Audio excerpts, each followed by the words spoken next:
What is up, YouTube? It is your boy echo-YGO coming at you guys with a brand new video with Tim OD, the GOAT. Yes, sir. It's good to be back. It really is. Back, bro. He got first place with a very interesting deck that has been on the channel before, but a new variant. A new variant. What do you mean by that? Perhaps. I decided to come back to this idea because we had a special rule. So January at Tubby's TCG. Yeah. TCG. Hey, Tubby's TCG right here. Look, it's thriving out here. Look at Dylan right there. Oh, Dilly. Little Dilly. So basically, the January we all have alternate rules for the entire month, so it kind of spices things up just for fun. Yeah. And the tournament I won was called the Pegasus Challenge. Oh. Basically, a judge walks around the room, and at random intervals, they announce a rule that all duelists must follow. Yeah. And that's either like a one-time thing like Dark Hole, or it's like a rest of the game type thing, like players play with their decks flipped over. Yeah. So like Convulsion of Nature, or Respect Play is now active. Oh, hell yeah. So both players play with their hands revealed. And, you know, being the ultra omega nerd, basically I decided to make a deck to try to abuse as many of these rules as possible. You know, say what you want about me, but I like being prepared. That's right. So I wanted to revisit this ball deck. I gotta keep my balls on me, you know. But we got extra balls today, That's giant right. balls. Put your balls on the table, bro. My balls on the table, and I want my balls to be flexible. They burn a little bit. Oh. So basically, I wanted a deck that was very versatile and could take advantage of information, as well as deny my opponent as much information as possible, while still maintaining a strong core idea. Okay. So yeah, I ended up in this list. So I'll start it off. What's the name of the deck, though? Bro, I don't even know if it has a name at this point. You know what? We'll just go through it, and then you give it a name maybe after. We'll find a name. Maybe we'll find Tubby's one. TCG right here. TCG. Shout out Tubby. All right, let's go. All right, so we all know the balls and my Venus. 3/3. Okay. The idea is there's actually a lot of rules that have to do with drawing cards and hand manipulation. So this kind of card, even though it can be bricky, actually ended up being pretty good. It being in my hand was never really an issue, and I resolved Venus for 3 balls. I think all of my games except for 1. So it ended up being phenomenal. But I mean, I already mentioned my other video. You should probably put an annotation somewhere here. That's right. Watch the other video, something like that. Tim OD's channel right here. Oh, yeah, sure. I'll take that Tim too. OD, bro. Maybe I'll put a more in-depth video there. Yes, sir. But yeah, so these were great, and I cannot stress. A big one is people were gonna play a lot of Reasoning Gate to kind of ignore the rules. Yeah. And decks with Scapegoat in it. So I built this deck to be Scapegoat as well, right? And maintain board presence. So these are great at clearing up Scapegoats because you put 4 attacking bodies in the board. So unless they choose to eat one, you're clearing out all the tokens. That's fire. Beautiful. And against Reasoning Gate, you deny them of Monster Gate fodder. So yeah, balls here. Yes, sir. Next we got the other balls. Oh, you got that. Yeah, I got the extra big balls. Oh, you got the black balls. Yes, sir. So we got some light balls, we got some dark balls. We got the BBC balls. Did we say that? No. Oh. So we got the giant germ. So the idea is that this is like a hybrid burn deck. Yeah. So it kind of leans on like Monarch and deck tribute summoning, but it also leans into a little bit of burn. Okay. This fits both. And you'll see later with another card choice, you actually leak a lot of damage by having germs. So this ended up being way too good. Overperformed for sure. I won multiple games because my opponent would be low and the germ would hit the board and they had no way to out it, so they would just die. They would just burn scoop. too. No, that's the point. Yeah. Because they can't stop it from scooping. Also, it's under level 4, and I'll talk about that later. Oh. So that came up multiple. What was your games. record, by the way? I was 4-0? 4-0. I think I lost one game the whole night. So it was like 8-1 or something, or 7-1. 7-1. That's pretty good. No, 8-1, because you have to win 8 to win. Yeah, 8-1. All right, and here's the weird choice. We got 1 koala. Okay. So I needed another dark, and I needed that idea of like burn, and this ended up being the only card that fit that slot, and it's under level 4. So you'll notice that all of the monsters I've showed you so far, all of them are under level 4, right? You can see this is like 3, 2, 2. So none of these are over level 4, and these are what are going to be consisting your board like the entire game. Okay. So I ended up having this nice ratio of lights and darks, and I loved it. I don't think I would change any of it. Nice. All right, and then now we get to the weird part of the deck, which is like the hybrid part. So we have a BLS, a DMOC, and a Zaborg. So we're gonna have all these bodies on our board all the time, and we want a way to capitalize on using them, and we can use these bodies. I mean, they're the best bodies, right? This was a little iffy, but I wanted to maintain that high tempo to be able to push damage, because any sort of battle damage you get makes the burn easier. Wow, look at this first edition IOC. I won this at Tubby's actually, so That was pretty nice. Yeah, it was cool that we had that. And the first set BLS too. Oh, but that's something light. You know, something light. That's been in the something other light for videos, Tim. You know? Something light. Yes, sir. No, I'm just kidding. I'm very grateful that I can get my hands on it. It was really big. I love old Yu-Gi-Oh. Yes, sir. All right, and then the good one-ups we got Tribe and Breaker, and then finally the Burn Hybrid, the jars.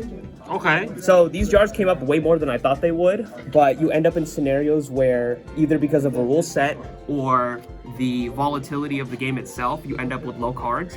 And these take advantage of that because when these extra rules kick in, you have this mind game you can play with your opponent on the jars. And if I didn't need it, I would just get rid of it, right? Very easy. So it doesn't really punish you to just not play them and to have them in your hand. But when I needed them, they were always there for me. And more than once, I refilled and won because of it. Especially against RGT, because sometimes you just need to dig for answers, right? So that came up a lot. When that Jinzo is on the board, you start. Yeah. Start Actually, I tried to keep the traps in this deck to a minimum, both for my side and so I wouldn't have to worry about like Jinzo. Yeah. And then I ended up playing Jinzo myself, so it was pretty good. All right, now onto the spells. We got obviously the good cards. Nothing to really talk about. Actually, I will say something about Pot of Greed. Alright, so we got the Stone Trap rule. We got Heavy Stone MST, good cards, and then the second play 2 Trinade. Okay. I needed a way to push through a board when I had like a kill combo. So things with creature swap and plays you make with the DMOC and premature burial. Spoiler. And a lot of other things. You need this Trinade. Also, I'm playing a stall card, and it lets you bounce the stall card. So it lets you push your game. Okay. So I ended up playing 2. Nice. I liked it. The next we got 2 knock.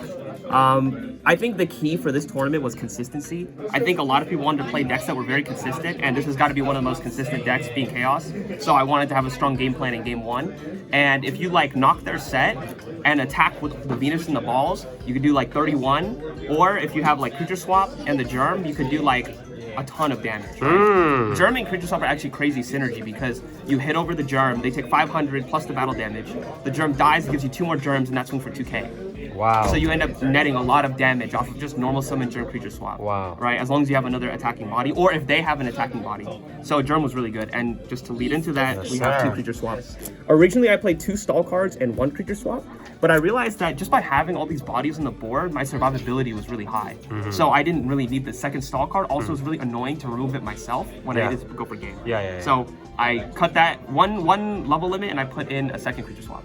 So wow. Yeah, these ended up being MVP. I mean, super value. Giving them a ball, giving them germs, giving all stuff like that. And again, scapegoat is a problem, but you can get them to use it before you creature swap for maximum value. And it was great. I love creature swap. Snatch pre-mat, broken cards. You have to play it, right?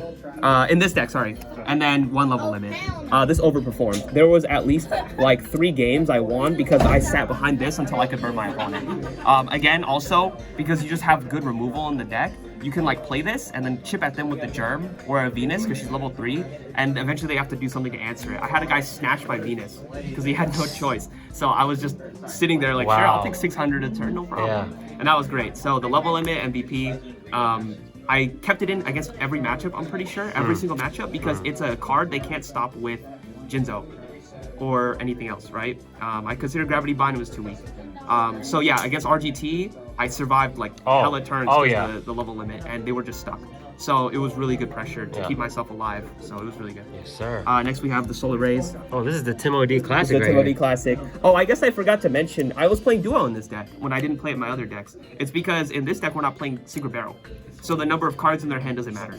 So now we can play Duo. So you're saying your deck leaning more towards like aggro now instead of it's burn. like a Monarch mid-range aggro. Okay. But the reason I liked it was because it holds tempo really well, and the goal, like not having Secret Barrel means that I could mess with their hand as much as I want, and it wouldn't punish me because I'm not losing any damage. Right. So it was really nice. Yeah. So 3 Solar Ray. This ran off every single game I played basically for at least 2,000 damage. So yeah, it was big value. Or 18, sorry, for at least 1,800 damage. It was big value. I mean, how often do your desserts get for 2,000 or more, right? So barely. Yeah, Solar Ray was great. Barely.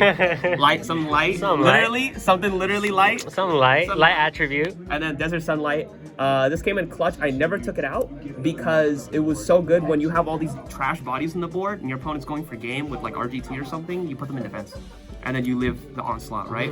Also, there was a very funny rule in one of the rounds where final attack orders was live for the rest of the match, so I had to side this out because it does nothing, Oh. right? But it did let me kill them multiple times in creature swap. It was very strong. Okay. Because you give them a ball and then it's stuck there. Yeah, and then you get a big body. Yeah, or a germ. So it was Ooh. nice. And then the power one-ofs, Call, Torrent, Mirror, and Ring.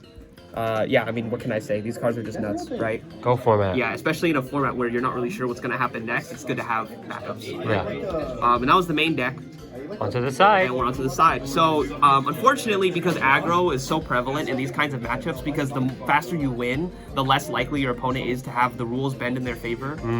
So I decided I had to play some really honest checks to aggro, so I wouldn't lose in the first couple turns.